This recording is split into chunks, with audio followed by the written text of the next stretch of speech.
Hi Hrithik, welcome to SpotboyE. We'll start with the film. How Sure. did it happen? How did it all fall in place? Where did it begin from? My luck, yeah. I think very fortunate that Sanjay Gupta, had the script and he came to me, and he sat in my hall and he narrated the whole film by heart, and he was able to, take me through the emotions of the film. He didn't have to look at the script, and that for me was a very good sign because I felt it, I could see it, and I knew that if he could, any director can, or a writer can transfer, the vision and the emotion of the film, of what he's feeling. If he can make me see what he's seeing, then it's a no-brainer that he can express it on screen as well. So I was very, assured after that, that I'm in good hands, and I loved the script, signed it in like 5 seconds. Yeah, and then how did your dad come into play? I mean, was that the Oh, whole dad plan? also heard the script, and he also, he called me up and he said that it's mind blowing. Let's just do this. So a tough role, I believe, a blind man. And how did you go about it? Tough role, but if it was not backed by such an emotionally powerful script, then it probably would have become hard work. But because I was so inspired by the story, it was a lot of fun for me. It was I was very enthusiastic about what I was. I was very eager to get more into the depths of this, and it was like a little. It became fun for me. It became, So you met somebody, I mean, some blind men. Yeah, and And- they helped me a lot. Yeah. Helped me a lot in readjusting my perspective of the blind. Because ऐसा होता है कि when you're playing blind, you feel like, okay, I'm playing somebody who's a little helpless, who has a little less.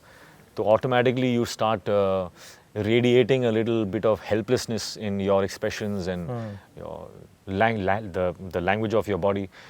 When I met the blind friends, I completely erased that from my mind because they are just like me. They're just like me. They sit, they chat, and they are independent. They are self-reliant. The first person I met said he was a big fan of mine. I was like a little surprised. I was very awkward to ask him, but I did. I said, but how do you How do you relate? how are you my big fan? Because how do you can't see my films? So he said, why? Of course I can see your film. I've seen all your films. Then he expanded on that and he explained to me that whatever comes through the eyes also comes through the ears, Yeah. and comes through the tone and the sounds and the language of your body and what people say about you. So I know you through my world. And then he went on to take a selfie with me, Okay. and he had a phone that had a talk back, so he used to swipe and go to camera. He could also zoom in, select the effect of the thing. So he was doing everything like a It normal, was as if he was seeing you. yeah, normal Yeah. person. And then I gave the camera to a third person, and then he asked me, where's the camera? So I pointed the hand at the camera, and then he shifted in that direction and gave a big smile. And he wanted to, show those pictures to his friends when he went back home. Then we had lunch, and in the middle of the conversation, he's looked like a handsome guy. He's very well dressed, handsome guy. Just like one of us, like, Yeah, just like one of us. So I happened to ask him. I said, so you don't have a girlfriend? So he said, no. I said, why? You're a single guy, good-looking guy. Why don't you have a girlfriend? He was quiet. Then he asked me, you have a girlfriend? I said, no. He said, why? You're a good-looking guy. You're a single guy. Why don't you have a girlfriend? So, it became like Conversation was also conversation very was so just normal. absolutely. His focus was not on himself that I'm blind. Huh. He was talking like a normal guy. That's when I realized that my perception and everybody else's perception, actually, we are the ones who are blind to the awareness and to the truth of the blind world. So my eyes opened, and now I want to take this opportunity to introduce blindness and my blind friends, and the talent, the passion, the abilities, capabilities, the inspiring stories. I want to introduce them all to the world, So they break that stereotypical mindset of how can a blind guy dance? There are blind dancers, there are blind bodybuilders, there are blind photographers, there are blind makeup artists, there are blind lawyers, CEOs, musicians, singers. They are doing everything, and we don't know. Yeah. We are thinking, how can they wear a watch? Not just a watch, they take selfies. They have a phone that talks back, they have a watch which is in braille, and the watch also talks back. So all these things, I think it's nice for people to be aware, and have the right information. And I think somewhere along the way, I think our films only are responsible for spreading this lie that blind means like this. Groping "Hey in the Baba, thoda dark help and karo," haan. struggling. It's not like that. It's just, that's the cinema of the 60s that has, it's just been going on like Percolated that. Yeah, this, it's not the truth. It's a lie. So are you holding some special screening for them for the show? Perhaps, yes. Yeah.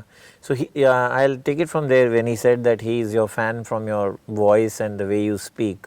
I think that is one asset, and which I see in the trailer in this movie also. You're speaking in a very different way. Again, it reminds me a little of Koi Mil Gaya, the way you've spoken here. So have you done anything again special in your dialogue delivery? No, I've just been myself. As I said, the blind friends that I met made me aware that they're just like me. So I played the character just like me. No, I think आप रुक के बोल रहे हो थोड़ा. Because when I see you in those roles like Zindagi Na Milegi Dobara or मैं प्रेम की दीवानी हूँ, where you're the boy next door, it's different. But when you do something like Guzarish and you have a very, very powerful dialogue output that time.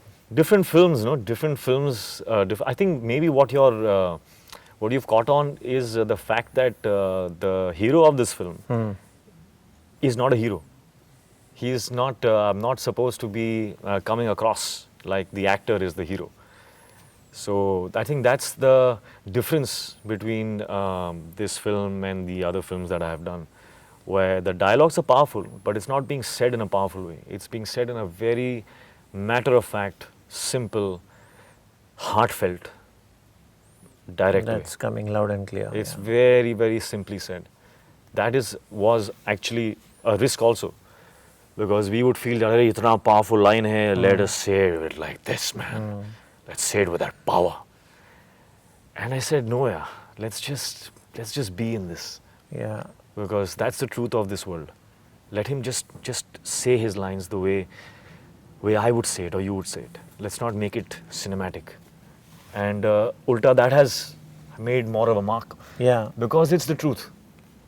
So again, a revelation that if you say your lines as actors the way you would, it would make more of a mark. Make more rather than copy somebody or do some method acting. Yeah, maybe. Yeah.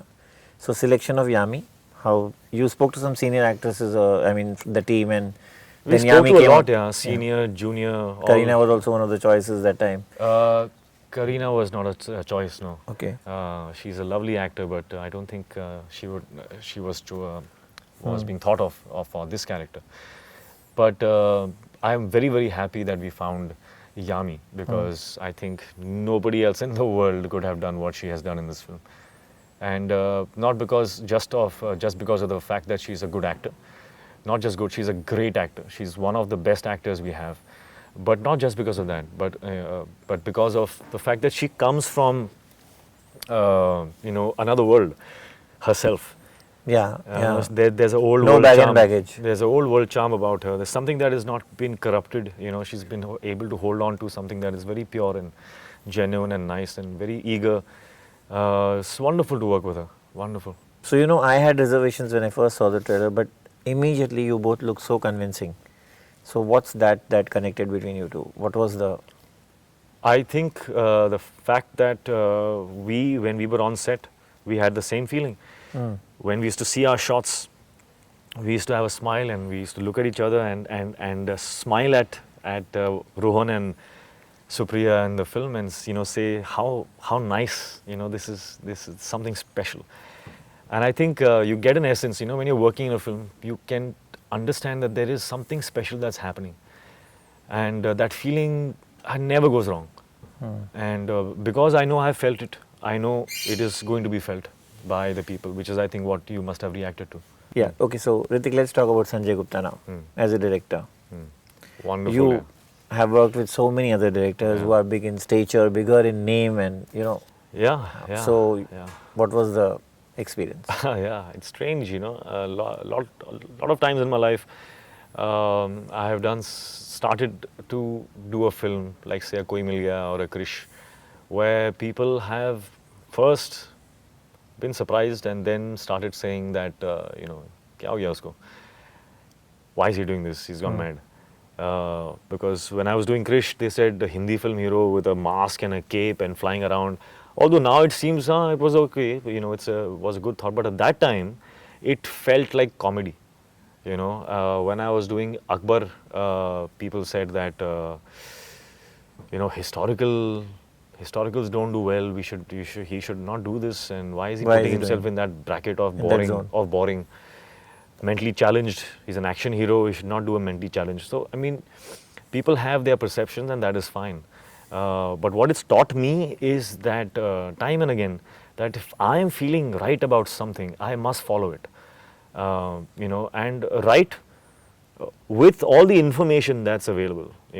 First get all the information available about the choice that you're making, and then still you're feeling right about it. You should go for it. With Sanjay, I felt absolutely bang on right. Because as I said, when he sat and he narrated the script to me, I just knew that 1 second that this is the man who can helm this project. Nobody else. It was him. Kaabil is him. He's Kaabil. On the sets, how was it? Same. Anytime you had some different suggestions, he had something Of course, different. yeah. That is a good thing. That's healthy. So a lot of times I used to tell him that, I feel more comfortable if you do it like this. And then I used to just love the way he is visualized every single scene. He's a very artistic maker. And he's artistic in a edgy way. Yeah, there's a big technician in him actually. Very, very good. So I have really, really enjoyed and learned from him. He's a very humble guy, very sensitive, emotional. At the same time, it's a lethal combination because with all of that, he's got this knack of twisting, things. Normally, the scene would be shot like this. Yeah. He would shoot it like this and like that, and give it That was quite evident in his last movie, Jazba, also. Yeah, but I haven't seen that film, but he's really taken every scene and given it a nice edge, and that's. Rajesh something. Roshan is back. The music is rocking. Thank you. I'm I'm glad. I'm saying thank you because I'm his biggest fan. Yeah. So after such a long time, how do you feel? He's not been giving so many movies. Yeah, but when he does, he creates magic, and that is, I think, what is important. And I'm ever so thankful. I feel blessed. I think what he has managed, nobody else has. In his league. I don't know how many, 50 years he's been. He started when he was 18 years old. Yeah. Kuara Baap and Julia films he did when he was 18 and 19 years old. So that itself, is so inspiring. And to go on decade after decade, even Kaho Na Pyar Hai when he was not of that generation at all. And it was a big responsibility also. Yeah, and look what... with your launch. Did. Yeah, with my launch. So I'm a big fan. So how much do you get into the music when he's doing it? Because, ghar ke hain toh. No, fully. I fully get involved because I love music myself. And I love sitting with my chacha and my dad. And that's one place where we have our maximum inputs and ideas and discussions, arguments. Maximum happens there. So I love it because it's a place where we connect the most. So, and it's music. So every time, it gets a bit heated up, there is music to fall back upon. My chacha starts to sing, it all becomes so sweet and we all have smiles on our faces. It's beautiful. January 25 is a big day. So how much is Hrithik eyes on the box office? I mean, for any film for that matter, and this especially again. Big Both stars my have eyes. this many crores hona chahiye, itna hona chahiye. How much do you see that? Yeah, I do, of course. As important. I think both my eyes on the box office. But my heart is very, very much at peace and assured, because I really believe that if you've given so much to something, so much will come back to you. And you will get exactly what you deserve. So eyes on the box office, yes, because that is acknowledgement, and those are the results. In a way, the box office is important, but there are things that are higher and more important than that also. So my heart is on that, eyes are on the box office. Thank you, Hrithik. Thank you so much Pleasure. for being on SpotboyE. I wish you all the best for Kaabil All right, and all your future assignments. Thanks a lot.